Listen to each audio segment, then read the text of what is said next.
Friends, పండుగ రోజు విషాదం, ఐదుగురు కన్నుమూత. ఈ విషయాన్ని తెలియాలంటే కనుక వీడియో మీరు కంప్లీట్గా చూడండి. అప్పుడే మీకు కంప్లీట్ ఇన్ఫర్మేషన్ ఏంటో అర్థమవుతుంది. అదేవిధంగా చాలామంది వీడియో చూస్తున్నారు కానీ లైక్ అని కామెంట్ చేయట్లేదు. దయచేసి లైక్ అని కామెంట్ చేయండి. లైక్ అని కామెంట్ చేయడం వల్ల వీరంతా కూడా ఎలా చనిపోయారో మనం చాలామందికి తెలియజేసిన వాళ్ళు అవుతాం. అదేవిధంగా పండుగ రోజు ఎందుకు అంత విషాదం జరిగింది, అసలు గోదావరి నదికి వాళ్ళందరూ ఎందుకు వెళ్ళారు, ఆ నదిలోని అంత తీవ్ర విషాదం ఎలా నెలకొందనే విషయాలు పూర్తిగా ఈరోజు ఈ వీడియోలో తెలుసుకుందాం.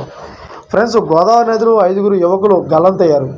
ఆంధ్రప్రదేశ్లోని తూర్పుగోదావరి జిల్లా తాళ్ళపూడి మండలం తాడిపూడిలో విషాదం చోటు చేసుకుంది. అయితే మహాశివరాత్రి సందర్భంగా గోదావరిలో స్నానానికి దిగిన ఐదుగురు యువకులు గల్లంతయ్యారు. సమాచారం అందుకున్న పోలీసులు ఘటనా స్థలానికి చేరుకొని ఆరా తీశారు. ఈతగాళ్ల సాయంతో యువకుల కోసం గాలింపు చర్యలు కొనసాగుతున్నాయి. బంధువుల రోదనలతో స్థానికంగా విషాదం నెలకొంది. ఇక మరో ఘటనలో ఏపీలో పలు జిల్లాలో ఏనుగుల గుంపు బీభత్సం సృష్టించిన విషయం అందరికీ తెలిసిందే.